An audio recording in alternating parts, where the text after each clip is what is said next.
and welcome to Casual Buddhism. I'm your host, Cindy Rasicot, and we're joined with Venerable Dhammananda from the first fully ordained Theravada nun in Thailand.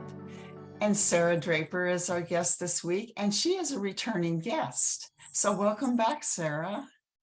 Thank you, Cindy. I'm happy to be here. Yeah, we're happy to have you. You look good. Thank you. So do you. Oh, thank you. So today, I guess I want to discuss attachment. So I wrote something down here. I'm actually reading a book called Songs of Kabir. Oh, yes. Yes, I love it. A great poet, yeah. He was a great poet. So I said, currently, I am reading a book of poetry titled Songs of Kabir, a Sufi and Brahmin saint. In one poem, he asks how he can renounce Maya. He says, and I'm quoting the poem here, "Tell me, brother, how can I renounce Maya? When I gave up tying the ribbons, still I tied my garment about me. When I gave up tying my garment, still I covered my body in its folds. So when I gave up passion, I see that anger remains. And when I renounce anger, greed is with me still. And when greed is vanquished, pride and vainglory remain. When the mind is detached and casts Maya away, still it clings to the letter." Kabir says, "Listen to me, dear Sadhu. The true path is rarely found." So I said this poem touched me deeply because the more layers of attachment I see, the more I realize how deeply entrenched those attachments are, despite my own awareness of them. One of the things that is causing suffering now is attachment to the physical body, fear of disease, old age, and death. How can I relinquish these attachments? That's a really big question, Sarah, big question. I think it has to do with practice, realizing the true nature of things as they are and simply look at it as it arises. This is the main teaching of the Buddha, but it is very simple to say. But when you are actually facing it, it is much more complex, much more complicated. Of course, we realize that old age is for real. We realize that death is for real for all of us. But when it actually happens, then the deep sorrow is still there, and how do we overcome that?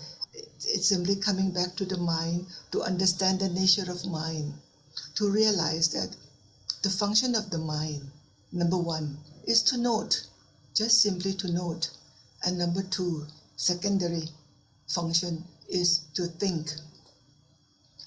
But we tend to do the secondary function of the mind, that is to think.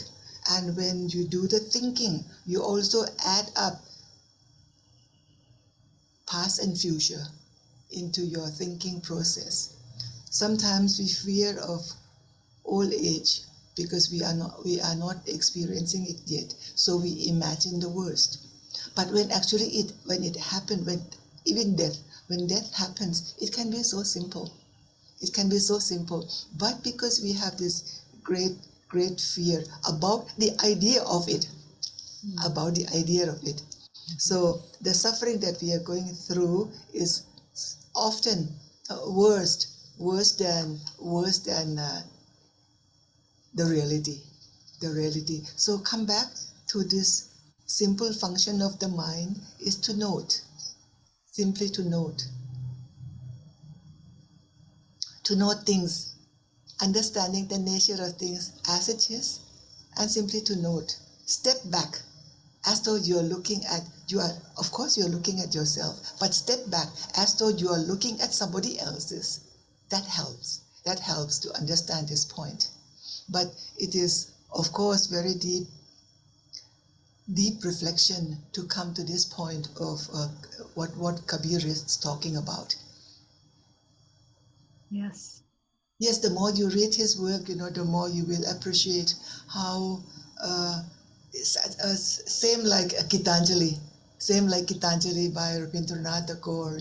The more you read his work, the more you understand the depth of suffering that in his real life he went through.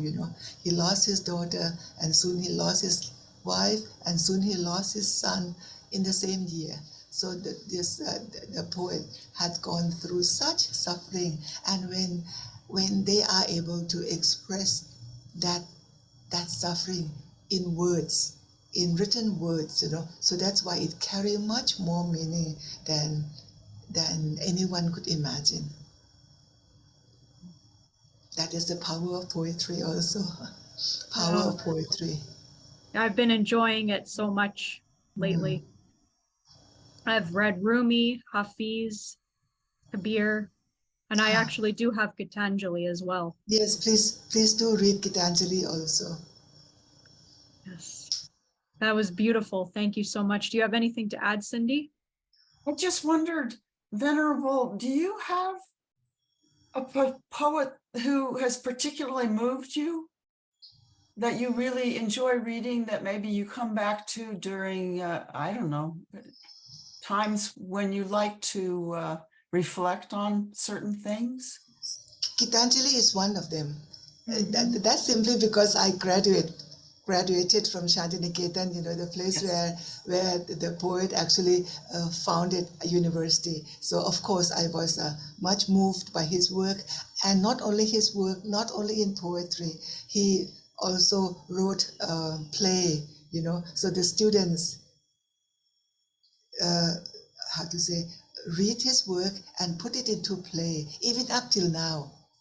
Up till now. So, when these great poets, when we can attempt to express their ideas, even into words, into drama, that become very powerful, very powerful. No, thank you. And thank you, Sarah. I think it was a very full and complete answer. It was very thoughtful. And I'm so glad to see you again. And of course, Venerable, thank you. Thank you. And we will be back in 2 weeks. So everyone take care. Okay.